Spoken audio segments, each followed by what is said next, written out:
let's say I've used these central questions to create my second play and the core of it, the soul of it. And now I want to create the mantle, or so to speak. Now I want to build on top of it. I want to construct specific scenes. And you've devised an engine that you use in rehearsals and for constructing scenes that has three components: the objective, the constraint, and stage time. So let's break down this engine as well. What is the objective? What is the constraint? What is stage time? And with the help of an example, hopefully, can you show how you can actually construct a scene using these three components? Yeah. I mean, it's by no means I want the audience to feel that there are, these are like laws of physics. Yeah. Because, each one makes art their own way. I think as far as when I was in drama school, because I was in a physical theatre school as well, like as you mentioned, the Lecoq School, it was very improvisation based. A lot of things came out of improvisation.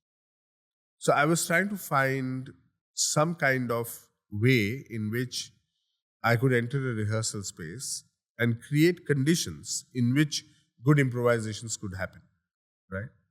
That's where I thought of this engine, mainly because, again, I was a physics student, so maybe I had some kind of preconceived love for, creating principles. Right. But again, like I said, these are not, even laws of physics are not eternal, as we have seen. So it's really simple. I'll give you an example and try to illustrate it. Let's say you are improvising a scene from Romeo and Juliet, right? Romeo and Juliet have to meet. How do you improvise when there's the stories like so well told? I mean, you can do it in 5,000 ways. Like all stories have only two things: people either meet or they part. For at least Romeo and Juliet, there's at least like a narrower set of constraints because there's a certain way only the story is going to progress, right? Whereas if you're writing an original work, world is the oyster, right? Yes, Okay. yes, true. And at the same time, if you take the scene where Romeo and Juliet meet, and you have to stage that scene, you could stage it in 1 million ways. Right. Okay. Right? So let's say you're looking at that scene. I'm just also taking a scene that already exists so that everybody is aware of a scene. Okay. We can apply this to any scene where two people have to meet, but just for the sake of illustration. So something that has to happen in that scene is that these two characters have to end up understanding that they are attracted to each other. That's the objective. Yeah. Like if that doesn't happen, I'm talking about Romeo and Juliet meeting, the famous balcony scene. If that doesn't happen, it doesn't matter. You can do whatever you want. But if at the end of that scene, I feel that, does Juliet understand that Romeo likes her? Is Romeo really in love with Juliet? Or is he actually in love with the nurse who's behind her? Then you just can't go anywhere with it. You absolutely have to establish that they love each other. You understand they love each other, and they understand that they love each other, right? It's a basic thing. Okay, so that's your objective. So you tell your actors, or when you're writing the scene, you know that this is something that must happen in this scene. I can do it in 2 lines, 3 lines, 55 lines, with a lot of dialogue, less dialogue, with dialogue in verse, dialogue in prose, with only music, with dancers, with animation, with whatever you want. But this is something that must happen in that scene. Are the dialogues not written already? You're already receiving a written You could play? do Romeo and Juliet today with no dialogues as well, right? You could take the scene and do it with 2 dancers and a great musician, and it would still work. So even if you have the script with you, you say, forget it. Yeah, Just do your absolutely. Okay. I mean, people reinterpret classics like that all the time. I'll tell you something about classics a little later. But yeah, so like that's an objective, right? What was the second thing that I mentioned in my engine? The constraint. The constraint. Great. So the constraint in the scene is that nobody else should find out that they have met, other than the one person who's with Juliet in her room, who has an idea that somebody is there and she's talking to someone, right?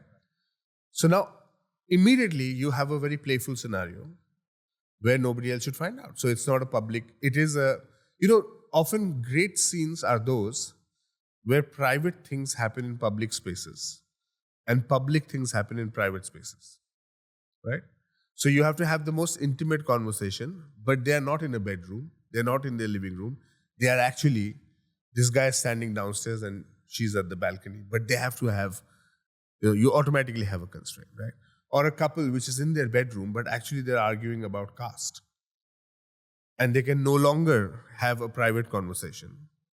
The great scene between Othello and Desdemona. What they're arguing about is race, actually, which is something that should happen in public. But their bedroom is now become a public space. It's no longer a private space, right? It's the flip of the Romeo and Juliet scene in Othello. So, you have that objective, you have this constraint, right? What was the third thing I mentioned? Stage time. Stage time.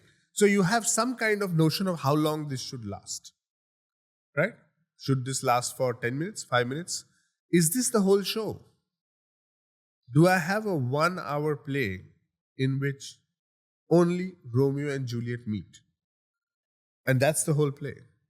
If you watch Kathakali, you can have 1 hour in which Arjuna looks at Draupadi's eyes.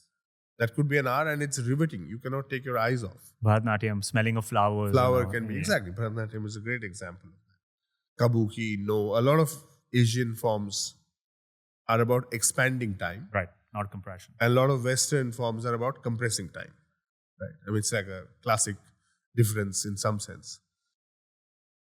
So this example that I gave you from Romeo and Juliet has many answers to the stage time, many answers to the objective, many answers to the constraint. Now let's say a different director comes in and says, my objective is to actually show the violence between these two families as they are meeting. That's what I want to land. How violent it is. My constraint here is that it will completely be in sign language. That actually Romeo and Juliet cannot say a word except in sign language. And my stage time is going to be an entire night. And the audience can come in and go and walk out and have something, come back again.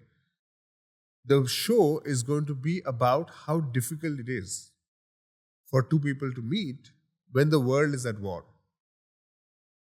And it could be, I think it could be a great show for a whole night. So these three things, I think in different cultures and traditions, they might be known by other things. But the constraint, the objective, and the stage time, if one is able to at least think about it, I think it's a good preparation for writing a scene. It's a good preparation for a rehearsal. It's a good preparation to create a scene.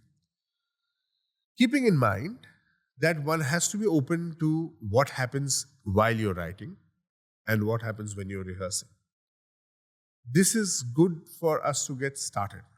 This is good for us to know that when things are going here and there, to bring it back to focus.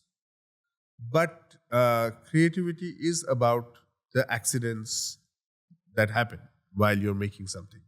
The surprises that it throws up for us. Something that I did not expect in a rehearsal or I did not expect while writing a scene. That one has to be open to while preparing through this lens.